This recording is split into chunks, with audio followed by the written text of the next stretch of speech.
Welcome to STEM Stories with Mr. Ewing. A magical unicorn year. That's what we're headed into. That's actually what we headed out of in the spring, but it's definitely where we're headed in the fall. I wanted to read something to you. A really good friend of mine, Rachel, sent me a letter. I'm not sure who originally wrote this and where it originated from, but it resonated with me because we really need to think about this 2021 school year as a magical unicorn year. As we ponder our school's choices and move through the phases of grieving for the future year, I have decided that next year will be a magical unicorn year. What is a magical unicorn year, you ask? A magical unicorn year is a year like no other. Like unicorn, these years are unexpected, rarely occur, and bring unforeseen adventures.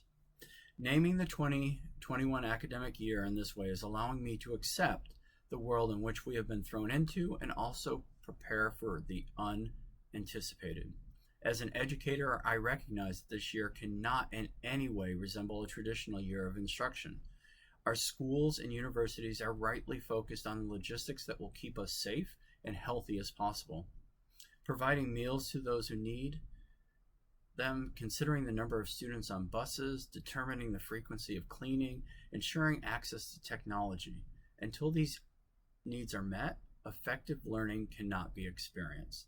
If I come to the table thinking anything else, my year will be filled with constant disappointment and frustration. And I agree with this, most of it. I actually believe that as thinking of as unicorns, we actually have an opportunity to provide effective learning in this environment. And in the next 10 videos, I'm going to walk you through the components of making it a magical unicorn year. But let's talk about what it means to be a magical unicorn year. I know when this all hit us in the spring, it reminded me of Dante's warning in the Divine Comedy. Abandon all hope, ye who enter here. And that was the sign over the basically the gates of hell. And a lot of us did feel that way. And unfortunately, I think some of us felt that way through the whole spring. Some of us didn't.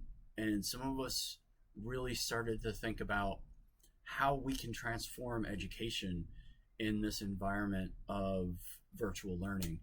And I really want to warn us to not use the word remote. Look up the definition of remote. And although it does think about distance, it also denotes loneliness. And we shouldn't have a year of remote learning. I want us to really think about virtual learning. And I'm going to talk about what that actually defines us in a couple other of the videos. But I want to also say, I'm going to probably say some things that is going to spark emotion in you. Hopefully it sparks excitement. I'm so excited I can't speak. But for some of you, it's going to actually spark some anger or some frustration. And I had a really good friend of mine explain to me that people and things do not cause our emotions. We choose our emotions. So if something I say or do sparks this emotion in you, I want you to stop and really reflect what is being brought up within you. And that's really important to reflect as a educator and a professional and a guide, a coach, a leader, that we reflect on what is inside us, not what's being said around us. I really hope that helps turn some of your frustrations into inspiration. Another thing, I want you to completely throw away all your perceptions of best practice. We're in an environment, that magical unicorn year, where all these preconceived ideas of what's best for our students or our scholars, it's kind of getting thrown out. Because I think for the first time in education, we're actually understanding that our scholars are incredibly incredibly flexible. They are learners from a completely different generation than we've ever seen, and they are resilient. They're actually guiding through this process better than we are, I think. And we need to know where they're at and scaffold them where they're at, not where we think they're at, not where we'd be at. I think if we as educators of a certain age, if we had to do this, we would crumble. And I think that's why a lot of us as educators have had such a hard time with this, because we're putting our perception in on what it must feel like for the students. Let's get the students involved. Some of them a lot of the students I've talked to outside of the class have actually really enjoyed it. And a lot of kids that I've seen struggle in the classroom have blossomed in this environment. So let's figure out how we can do it better for them. So, the magical unicorn year. I want to read another piece of this letter. This letter resonated so much with me. Naming the upcoming year a magical unicorn year has also provided me with the freedom to think differently about my health, my family, employment, and my daughter's schooling. What will I prioritize? What boundaries will I set? How will I be involved? For me, I hope that many of these questions will allow me to live a more balanced life in which I am able to be at peace with my sometimes competing roles as mom and academic. And we're going to talk about later and some of the later videos on how that balance is so key, and collaboration in our profession is paramount to having that balance. 2020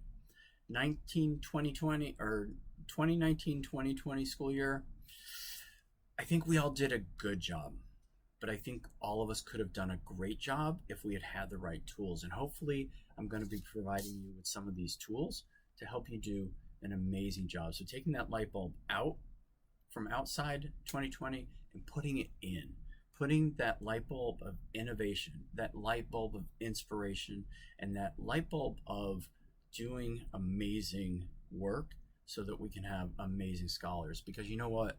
I firmly believe this. I've seen it on t-shirts and memes and everything, that my superpower is I'm a teacher. You're a teacher. I really like the word educator better than teacher. Actually, I like the word coach or guide better than teacher. I feel like teacher denotes that person standing in front of the classroom, where educator, coach, or guide is someone who leads the learning or inspires the learning or puts the learning out there and then just gets out of the way. So, magical unicorn year. I want to read a little bit more of this letter because it's so good. I know that the next year will not be easy, and simply naming it differently will not change the choices I have or minimize the loss I feel. I know that I need to continually come to grips with the reality of many things: unrealized dreams, changes in socialization, minimal travel, and the likelihood that this fall and winter may bring us back to the world we experienced in spring 2020. And we know that's happening. But here is where the magical unicorn year comes in. Perhaps I can frame this year in a way that celebrates the unexpected and unforeseen. I have an opportunity to experience and appreciate the moments that would not have otherwise been afforded me. And I believe that statement wholeheartedly has exemplified where I'm at and where you can be at too. And hopefully you're getting there. And if not, you're already there, because you're that magic unicorn for your scholars. And just because they may not be there in your room or may not be there in the classroom, they're there. They're there with you. And by doing some very simple things, you can actually make it a magical unicorn year for your scholars as well. You need to embrace that superhuman that you are. Being an educator is one of the world's greatest gifts, and we need to embrace it. And one of those gifts that we get is to be pliable and to be flexible and to look at change as not something horrible and bad, but as a way that we get to be better. And as educators, isn't that our job? that every day we be better and that we are able to change. We're asking our students to do this all the time. We're asking our students to take risks, to collaborate, to communicate, do all these things that now we're being asked to do it and we're kind of afraid. But our students are afraid when we ask them to do it. So we need to step up. We need to actually do and model what we're asking our scholars to do, and that's being that superhuman teacher. So, that magical unicorn year. We got this. You got this. And by taking on the responsibility, you can actually be a leader and lead what's going on in your building. So here's what we're going to cover in these videos. First one, the magical unicorn year. Redefining the classroom. Redefining the learner. Finding your voice. Understanding what environmental learning spaces look like. Collaborative dialogue, really important. A quick understanding on how our brains and our scholars' brains work, the importance of break time and playtime, how we pull it all together, and then that last piece, and this is how we find balance in our world, is collaborating as a team, as a school, or collaborating outside that part. So, the very last part of this letter. As my girls shared with me, Mom, each unicorn is special in its own way, as we all are. Everyone's magical unicorn year will be different. For some unicorns, some things may be easier and some things may be harder. But in the end, we will all pull through it. These words expressed by my 8 and 11-year-old daughters will guide this year for me and keep me grounded in whatever matters to this academic mama. I would really love to know who wrote this letter. If you do, reach out to me because I want to make sure that mom and that educator is celebrated for inspiring me to be better and hopefully inspire you to be your best. A magical unicorn year.